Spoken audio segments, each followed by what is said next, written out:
boyband BTS dan generasi muslim bertulang lunak. McDonald's akhir-akhir ini membuat heboh lini masa pemberitaan karena menjual produk yang dikolaborasikan dengan salah satu boyband asal Korea yaitu BTS. Bukan BTS tower seluler ya. Kolaborasi McDonald's dan BTS ternyata berdampak luar biasa gila. Anak-anak muda pada beli itu ayam, meskipun yang disuruh ngantri berjam-jam ya driver Gojek. Sampai dibubarkan oleh Satpol PP gara-gara menimbulkan kerumunan. BTS ini ternyata memang sangat populer di Indonesia, baik di kalangan para wanita dan laki-laki. Tapi ya laki-lakinya yang bertulang lunak gitu, semacam moluska jenis kerang-kerangan. Nah, BTS ini ternyata punya penggemar garis keras bernama ARMY yang rela melakukan apa saja demi idolanya.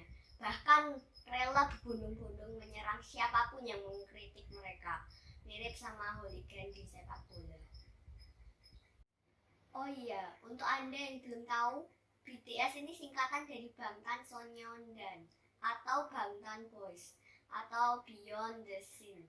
Berkarir sejak 2013, grup boyband dengan aliran musik pop semi hip hop ini mencapai puncak popularitasnya setelah berhasil menjual lebih dari 20 juta album di Korea.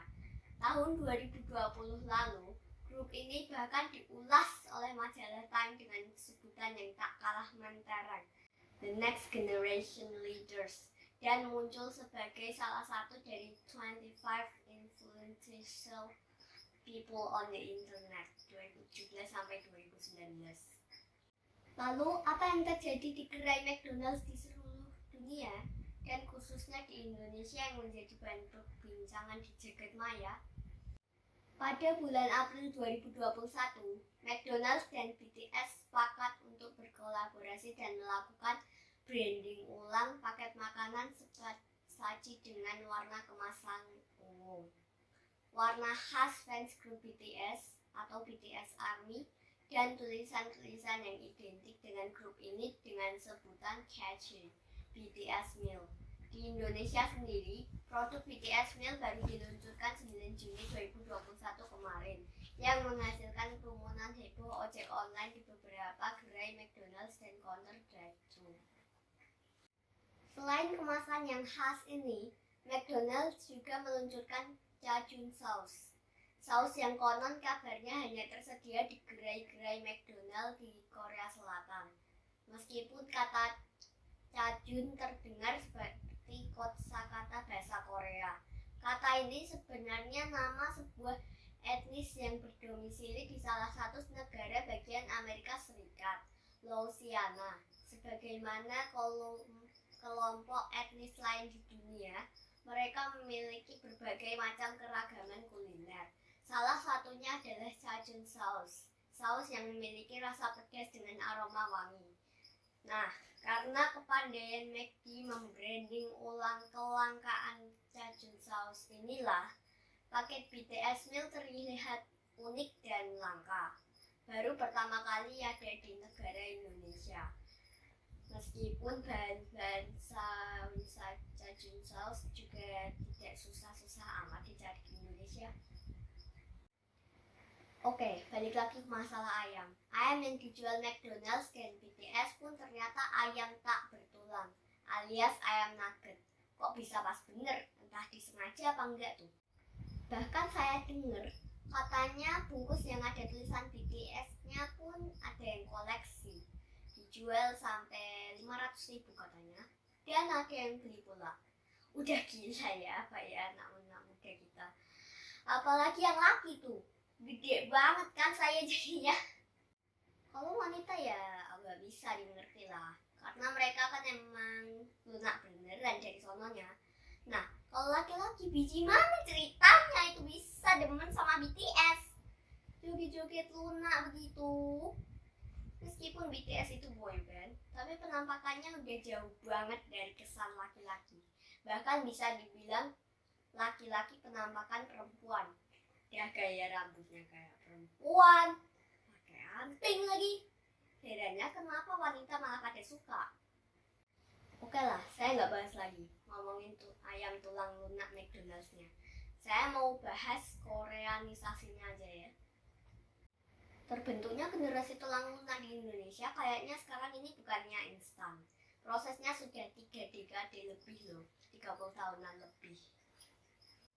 Masuknya produk budaya pop Korea ke Indonesia sebenarnya udah dimulai sejak tahun 90-an. Masuk dari sektor entertainment gitu. Fenomenanya disebut dengan Hallyu atau Korean Wave. Terus makin kuat di tahun 2000-an sehingga disebut Shin Hallyu alias New Korean Wave. Bahkan di bidang sepak bola Indonesia pun sampai ikut-ikutan dengan mengkontrak pelatih asal Korea yaitu Shin Tae-yong. Nyambung gak ya? Apalagi fenomena branding ulang produk-produk Indonesia dengan artis Korea sebenarnya bukan barang baru.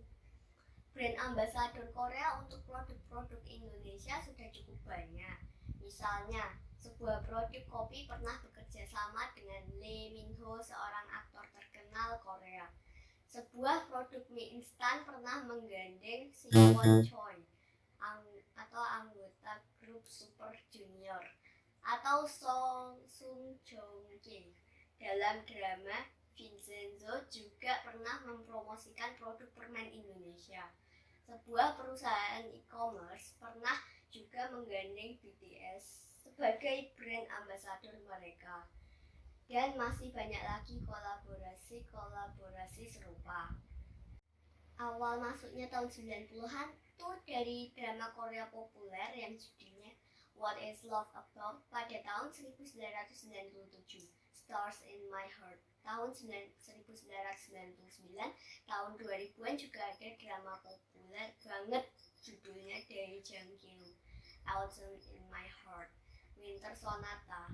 Lalu serial Full House tahun 2004 yang sempat viral tahun itu dan masih banyak lagi. Ini saya tahu begini bukannya pernah nonton, wong saya juga belum lahir. Tapi saya membaca mengkopas sejarahnya.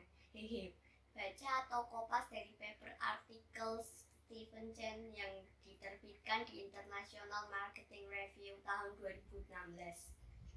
Saya juga melihat bahwa fenomena Shin Hallyu ini terjadi bukan cuma di Indonesia, tapi juga di seluruh dunia. Budaya Korea mencoba untuk melebur gitu ke budaya berbagai negara, sehingga tercipta proses cultural hybridization. Jadi semacam proses menyeimbangkan antara nilai-nilai lokal dan nilai-nilai yang dibawa dari budaya Korea gitu. Yang menarik justru bagaimana cultural hybridization ini bisa berdampak negatif terhadap generasi muda di Indonesia, terutama generasi remaja muslimnya. Saya malah melihatnya nilai-nilai dari Korea ini sudah merusak budaya generasi muda kita, utamanya yang terkait dengan nilai-nilai Islam. Sebagaimana diungkapkan oleh para pakar marketing, segmen remaja adalah segmen emerging yang akan tumbuh di tahun-tahun yang akan datang. Segmen inilah yang menjadi target utama McDonald's, sebab gerai-gerai makanan cepat saji lain tidak secara intens membidik segmen ini. Di sisi lain, budaya Korea menjadi salah satu arus kultur pop dominan di kalangan remaja Indonesia hari ini. Drama Korea atau drakor yang disiarkan oleh TV-TV Indonesia menjadi pintu masuk yang membawa gelombang budaya lain seperti musik, bahasa, makanan, sampai dengan kosmetik. Dan bisa dibilang, karena akibat keseringan nonton drama Korea dengan adegan-adegan mesranya, akhirnya muda-mudi muslim negeri ini perlahan tapi pasti jadi ikutan mesra-mesraan. Berlaku juga dalam hal makanan loh. Restoran Korea atau ala Korea menjamur di kota-kota besar yang sebagian besar tanpa label halal MUI.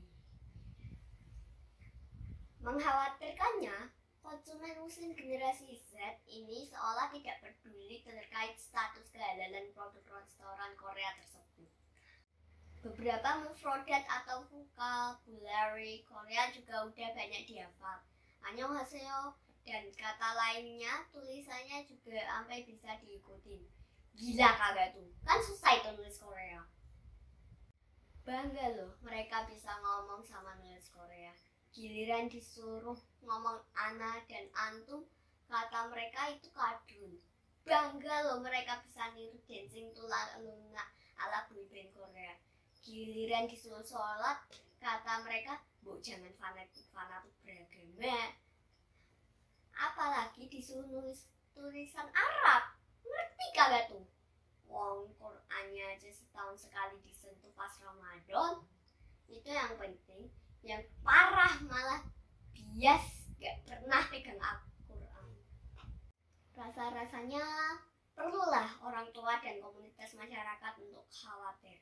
Bukan cuma khawatir ke nilai-nilai Korea aja, termasuk juga nilai-nilai budaya asing lain yang berpotensi merusak fondasi keislaman generasi muda Muslim Indonesia.